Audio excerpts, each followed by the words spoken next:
The sun bled low across the western horizon, staining the dust red as the rancher rode slowly toward the edge of the canyon, his horse weary, his body heavier than it had ever felt. And yet it was not the weight of the saddle or the miles behind him that bent his shoulders. It was the memory of what he had been promised and what he had lost.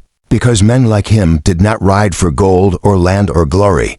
They rode for something more fragile, something that could be taken without warning. And when at last he reached the cabin that stood crooked on the rim, he swung down from the saddle and let the reins fall, his boots dragging through the dust. The door creaked when he pushed it open, and inside the room was dim, filled with smoke and silence. And on the table lay the letter that had brought him here, its edges curled, the ink faded but still sharp enough to cut into his mind. And as he read the words again, he felt the sting of betrayal. The promise had been simple. "We were the reward," it said, signed not with a name, but with the memory of voices he had once trusted. And those voices had led him across deserts and rivers, through gunfire and blood, until all that remained was emptiness. He stared at the letter for a long time, the paper trembling in his calloused hand, until the fire inside his chest went out and left only ashes. He knew then that everything he had fought for, everything he had bled for, had been a trick of fate, and the reward he had dreamed of was not his to keep. The shadows of the cabin pressed closer as if waiting for him to break, and when he finally set the paper down, he realized he was no longer a man with a future. He was a ghost wandering through land that no longer belonged to him. And yet even as his spirit cracked, he heard the faint echo of footsteps behind him, soft at first, then louder, like a heartbeat growing near. He turned slowly, the grip on his revolver tightening, though his soul no longer cared for bullets. And in the doorway stood figures he knew, faces he had once called family, their eyes hollow but shining with something cruel, and in unison they whispered the words again. "We were the reward," and though the storm had not yet come, he felt the world shake around him as though the truth itself had finally broken loose. And if you are listening now, if you can hear the beginning of this tale in the dust and the silence, hold on tight, because what you are about to walk into is not a story of riches or triumph. It is a story of sacrifice, betrayal, and the price a man pays when the West itself decides to take everything he has. And if you are brave enough to ride with me deeper into the heart of this darkness, then subscribe now, because the trail is long, the nights are cruel, and the end of this journey will test every ounce of courage you have left.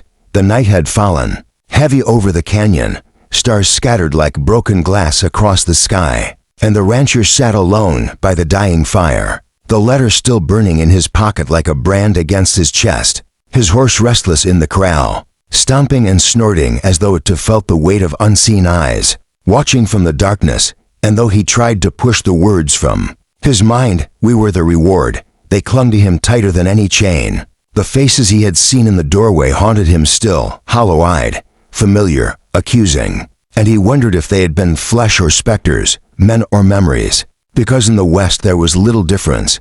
Every ghost was carved from truth. Every truth carried the weight of blood. The wind whispered through the cracks of the cabin, rattling the shutters like bones. And he gripped his revolver, though he knew it would not save him from what was coming. He had fought bandits, rustlers, lawmen, and Comanches.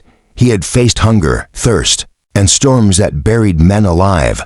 But nothing had ever hollowed him like this. Nothing had ever made him feel so small against the weight of fate. And as the fire sank lower and the shadows grew longer, he felt it again, the footsteps, slow and deliberate, circling the cabin as though testing the edges of his courage. He stood, his breath tight in his chest, every nerve stretched taut. And when he flung the door open, the night stared back at him with an emptiness so vast it made him stumble. The canyon stretched below like a black mouth yawning wide, the wind carrying whispers that twisted into words he could almost understand. And then, from the ridge above, he saw them, shapes standing against the starlight, to still, to silent, watching, waiting. And when the thunder rolled from far across the plains, he realized they had been there all along, following him, herding him like cattle to this very place. And for the first time in years the rancher felt the urge to kneel, not in prayer but in surrender, because he knew that no amount of iron or fire could fight what was coming. And yet something deep within him, something stubborn, scarred, and unbroken, kept him standing, kept his hand on the gun at his hip, because even if the reward was nothing but ruin, even if the promise had been a lie, a man did not lay down before the truth without a fight. His heart pounded. The fire behind him hissed into ash, and the canyon seemed to breathe as though alive. And in that moment he understood that chapter 2 of his story had begun. The part where the West itself stripped a man to his bones and demanded to know what he truly was. And if you are still here with me, if you feel the dust in your throat and the fear in your chest, don't look away now, because the ride only grows darker from here. And if you want to see how far the rancher will fall and what he will give up before the end, subscribe now, because this is no longer a tale of survival, it is a tale of surrender. And the next step will test whether you can keep listening without breaking. The dawn never came, not the way it should have. Instead, the sky bled gray and copper, a light that seemed sickly and weak, as though the sun itself no longer had the strength to rise over the canyon. And the rancher, hollow-eyed and worn from a night of whispers and shadows, saddled his horse and rode slow along the rim, each hoof striking rock like a drumbeat of fate, his mind replaying the words again and again. We were the reward, and each time they grew heavier, less like a promise and more like a sentence. He thought of the faces he had seen, family he had lost, men he had buried, voices that should have belonged to the dead yet followed him still. And the more he rode, the more the land seemed to close in, the canyon walls taller, the wind louder, until it felt less like he was crossing ground and more like he was being swallowed whole.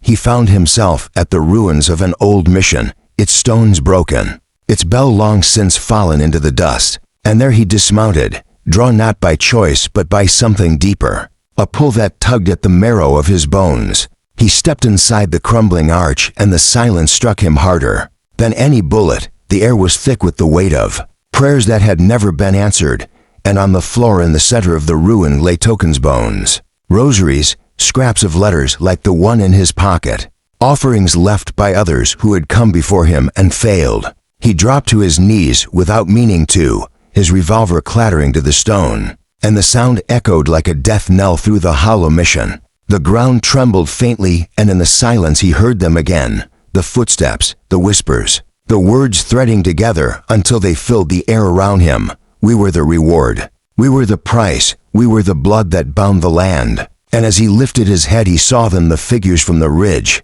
closer now, filling the broken doorway, their faces pale, their eyes deep voids, and yet he knew them. Every one of them, men he had ridden with, women he had loved, even the child he had buried, all of them staring back at him with the same hollow expression. And though his chest tightened and his breath faltered, he did not draw his gun.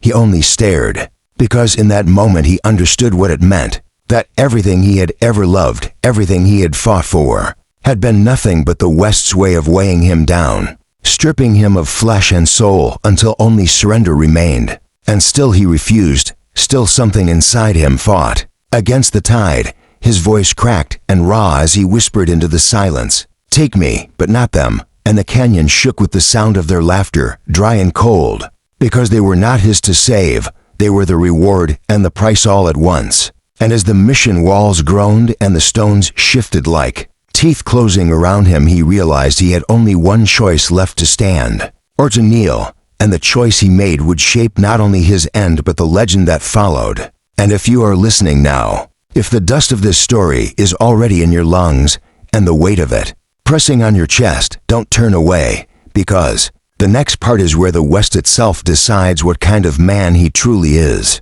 And if you want to ride with me to the very end of this trail, subscribe now, because the 4th chapter will not only break him, it may break you too. The canyon held its breath as the rancher rose from the dust of the mission ruins, his body broken, but his spirit burning in a way that defied the hollow voices pressing in. From every side, the figures circled him, their pale eyes fixed, their whispers threading into one unending chant. We were the reward. And yet for the first time, he did not tremble, he did not stagger. Instead, he squared his shoulders beneath the crushing weight of the West and looked them dead in the eye. Every face he had lost, every soul that had slipped through his hands, they stood before him as both curse and mirror, and still he refused to kneel. He drew his revolver slowly,